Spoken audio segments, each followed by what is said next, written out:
In this video, I want to introduce the concept of hitting the ceiling. So most people think that when businesses grow in dollar terms or in people terms over time, the growth just occurs in a straight line. But in fact, that's not the case. All businesses as they grow hit the ceiling from time to time. How do you know if your business has hit the ceiling?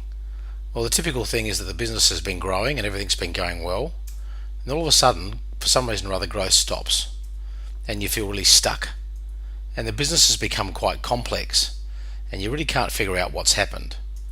And hitting the ceiling can occur on three levels. It can occur in the organizational level, it can occur at a departmental level, and it can also occur at a personal level. And hitting the ceiling can occur in all of those different areas at different times. So if we look really at how businesses grow, and this was determined by some really good research that was done back in the 1960s and 70s by a fellow called Larry Greiner. He looked at a lot of organisations and looked at the way that they actually grew. And instead of it being a linear situation, it looked like this.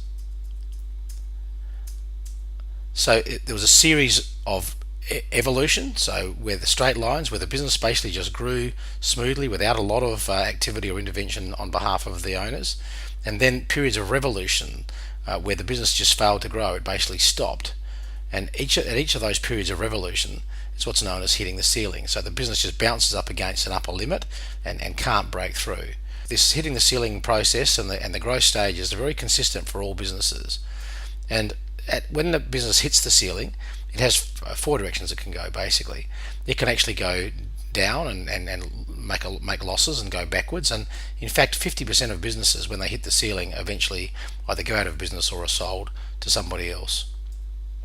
The business can track sideways, so it can't work out what it needs to do to actually break through that upper limit, that ceiling, and so the performance of the business just tracks sideways.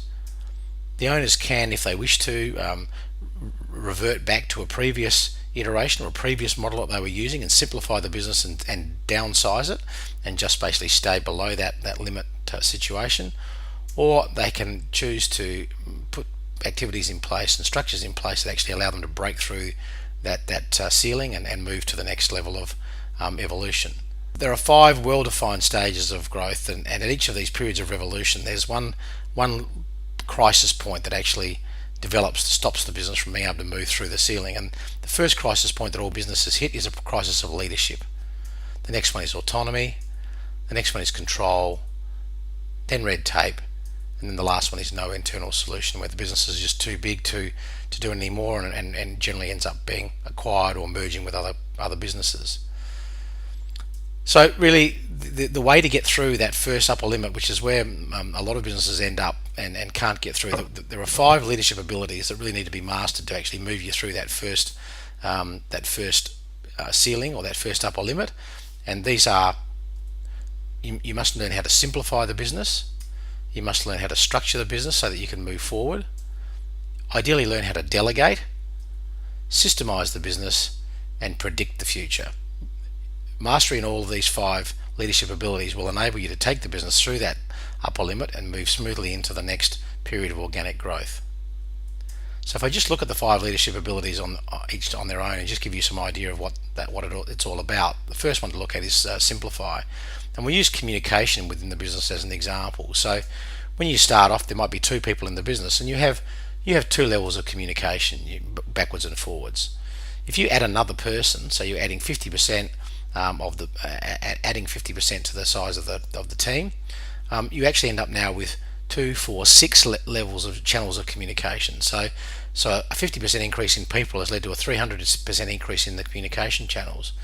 And if you add a 4th person to the business, it becomes even more complex. So now you've got your people, the number of people have gone up by 100%, but you've now got 2, 4, 6, 8, 10, 12 channels of communication that need to be maintained for effective communication between those 4 people. So just as an example of how businesses become very complex very quickly, the communication is a great way of showing you what happens. And this complexity occurs really at all levels of the business as it grows. And so the ability to be able to simplify your business is really, really critical to being able to move through the first ceiling.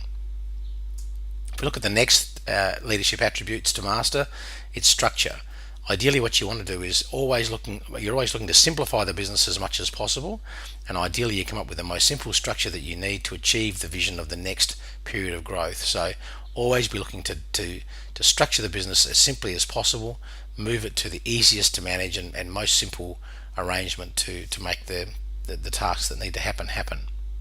The third leadership ability is to delegate, and really delegation is the only way to break through the ceiling.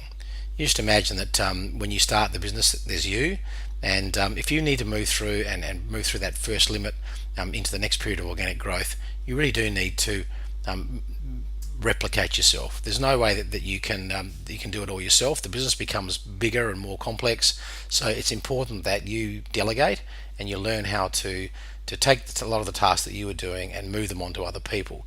And similarly, to move through the next level, you need to delegate, and all the people that you've delegated to need to be able to delegate as well. It's just the way that businesses grow organically. So having a handle on and being able to delegate and lead properly is a really important process. The fourth leadership ability is the ability to systemize, and that means the ideally to document your processes that actually make up the business and how it runs. And I would suggest that you use a 20-80 rule, and that is that you look at the most important 20% of your processes and you document those, because the most important 20% of your processes will actually give you 80% of the results in the business.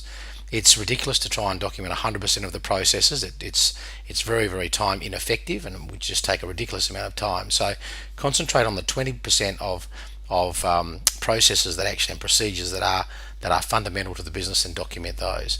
And pretty well all businesses really just have 6 core areas that you're looking at documentation of processes and procedures. The first is in the sales area, the second is in the marketing area, the third is in the HR area, operations. The main areas in the main procedures in operations, and that will often make up the majority of your procedures and protocols.